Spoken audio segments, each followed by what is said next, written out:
مفتی صاحب کے YouTube channel کو سبسکرائب کیجیے، مفتی عطاء الرحمن قاسمی۔ الحمد لله نحمده ونستعينه ونستغفره ونؤمن به ونتوكل عليه ونعوذ بالله من شرور أنفسنا ومن سيئات أعمالنا من يهده الله فلا مضل له ومن يضلله فلا هادي له قال الله تبارك وتعالى في القرآن المجيد والفرقان الحميد وَلَقَدْ يَسَّرْنَا الْقُرْآنَ لِلذِّكْرِ فَهَلْ مِن مُّدَّكِرٍ وقال النبي صلى الله عليه وسلم خيركم من تعلم القرآن وعلمه أو كما قال عليه الصلاة والسلام۔ وہ معزز تھے زمانے میں مسلمان ہو کر، وہ معزز تھے زمانے میں مسلمان ہو کر، اور ہم خوار ہوئے تاریخ قرآن ہو کر۔ وہی ہے خیر امت جو اسے پڑھتے پڑھاتے ہیں، وہی ہے خیر امت جو اسے پڑھتے پڑھاتے ہیں، تلاوت ہی پہ قرآن کی ہزاروں اجر پاتے ہیں۔ اور کیوں روز نئے قانون بناتے ہو ایوانوں میں، کیوں روز نئے قانون بناتے ہو ایوانوں میں، دنیا کو چلانے کو تو قرآن بہت ہے۔ معزز و مکرم حضرات سامعین کرام، اللہ تبارک و تعالی نے قرآن کریم نازل فرمایا، اللہ کے نبی صلی اللہ علیہ وسلم نے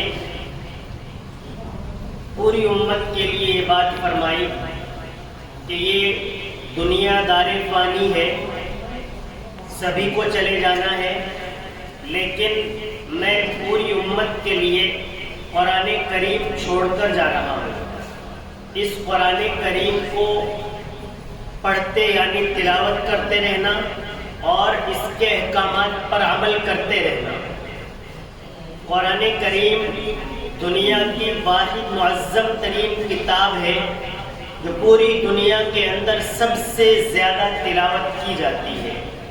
قرآن کریم اللہ تبارک و تعالیٰ کی ذات سے نکلا ہوا کلام ہے۔ قرآن کریم پوری امت کا راہبر ہے، رہنما ہے، ہم سب کے لیے آئیڈیل ہے اور نمونہ ہے۔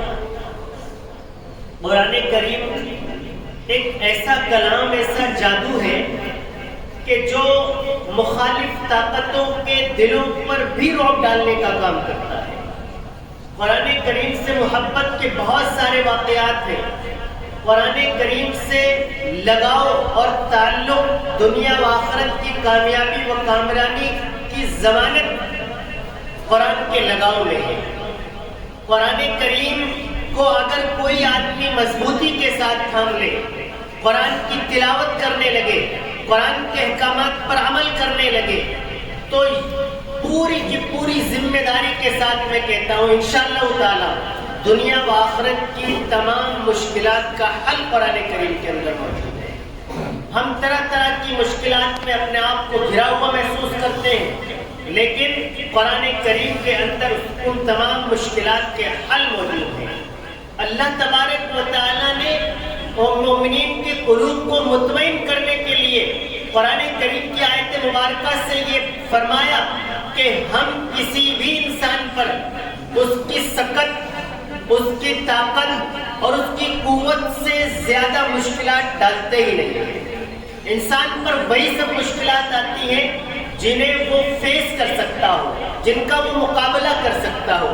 ان مع العسر یسرا، پریشانیوں کے بعد آسانیاں ہیں۔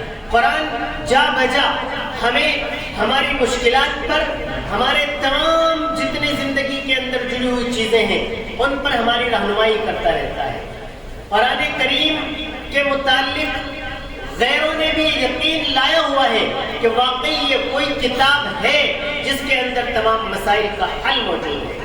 قرآن کی محبت کفار کے دل کے اندر بھی اس قدر تھی کہ ابو جہل، ابو سفیان، اخنس، یہ تینوں دیکھا ان کو دیکھا گیا آپس میں کہ نبی کریم صلی اللہ علیہ وسلم رات میں تلاوت فرما رہے ہیں، یہ لوگ کان لگا کر سن رہے ہیں۔ تینوں نے ایک دوسرے کو دیکھ لیا، کہا بھائی تم تو دن میں قرآن کی مخالفت کرتے ہو، محمد کی مخالفت کرتے ہو، رات کو آ کر محمد کی زبانی اسی قرآن کریم کی تلاوت کو سنتے ہو، تمہارے اوپر شرم آنی چاہیے۔ ہمارے جو معاونین ہیں یا ہمارے جو ماننے والے لوگ ہیں وہ ہمیں اگر یہاں ایسے دیکھ لیں گے تو کیا کہیں گے؟ انہوں نے ارادہ کیا، وعدہ کیا کہ کل سے کوئی نہیں آئے گا۔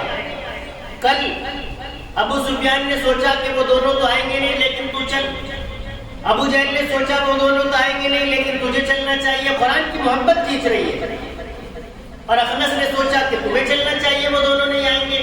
دیکھا پھر تینوں کے تینوں قرآن کریم کی تلاوت کو سن رہے ہیں۔ حضرت عمر فاروق رضی اللہ تعالی عنہ مسلم محمد مخالف لوگوں کے اندر شمار کیے جاتے تھے، لیکن تلوار لے کر نکل پڑے۔ آپ اس دور کے جری لوگوں میں، بہادر لوگوں میں، اور اللہ حضرت عمر فاروق رضی اللہ تعالیٰ عنہ کی بہادری اور شجاعت کا اندازہ آپ اس سے لگا سکتے ہیں کہ آج 1450 سال گزر جانے کے بعد بھی بڑی بڑی حکومتوں کے لوگ جب عمر فاروق کا رعب اور دبدبہ سنتے ہیں تو ان کے دلوں پر لرزہ طاری ہو جاتا ہے۔ وہ عمر فاروق ایک دن کہنے لگے میں نبی کریم محمد عربی صلی اللہ علیہ وسلم کو قتل کرنے کے لیے جا رہا ہوں، تلوار لے کر چل پڑے۔ راستے میں حضرت علی سے ملاقات ہو گئی، کہا کیا ارادہ ہے؟ کہا محمد کو نعوذ باللہ خاکم میدان میں قتل کر دوں گا۔ ان صحابی رضی اللہ تعالیٰ نے کہا پہلے اپنے گھر کی حالات تو معلوم کرو، آپ کے بہن اور بہنوئی ایمان لا چکے ہیں۔ حضرت عمر فاروق رضی اللہ تعالیٰ عنہ پہنچے، جا کر حضرت عمر فاروق رضی اللہ تعالیٰ عنہ نے مختصر یہ کہ قرآن کریم کی تلاوت کے چند الفاظ ان کے کانوں میں پڑ گئے۔ کہا کیا پڑھائی کر رہے تھے؟ بمشکل تمام بہن نے وہ اوراق جو قرآن کریم کے وہاں پر پڑھے جا رہے تھے حضرت عمر فاروق رضی اللہ تعالیٰ عنہ کو دکھائے۔ آپ نے ان کو اپنے ہاتھ میں لے کر پڑھنا چاہا تو بہن نے کہا آپ غسل کر کے آئیے تب آپ ان کو ہاتھ لگا سکتے ہیں۔ غسل کیا، قرآن کریم کی آیات کی تلاوت کی۔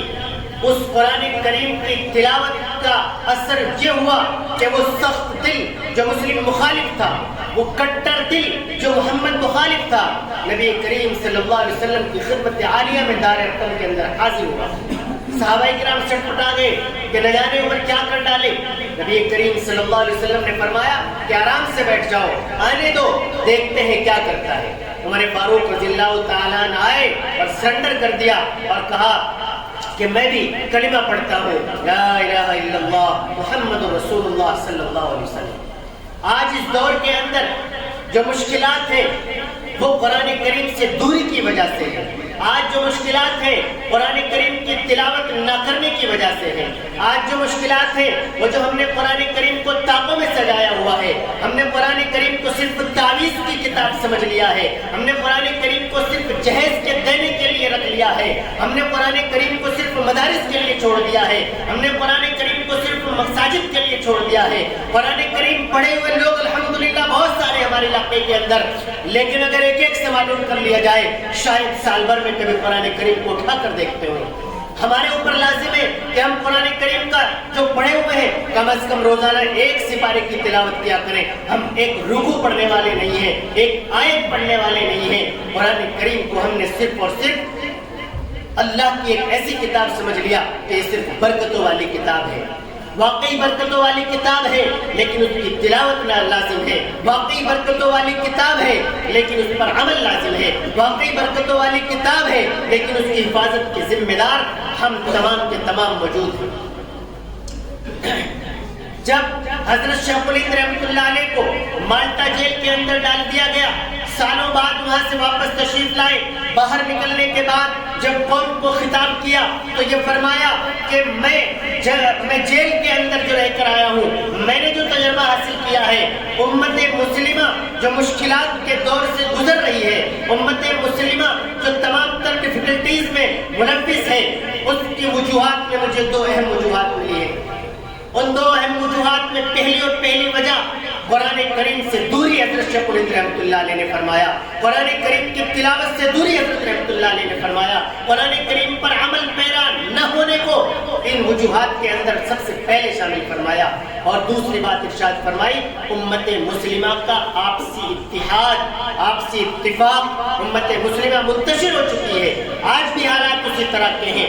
حضرت رحمت اللہ علیہ نے سن 47 کے آس پاس یہ بات فرمائی تھی. آج تقریباً 80 سال گزر گئے لیکن مشکلات مزید بڑھ چکی ہیں. آج بھی ہمیں اللہ کی رسی کو مضبوطی کے ساتھ تھامنا ہوگا.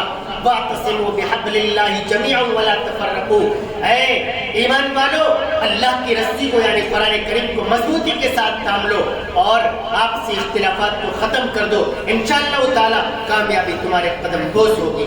اللہ تبارک و تعالی عمل کرنے کی توفیق عطا فرمائے. وآخر دعوانا الحمدللہ رب العالمین.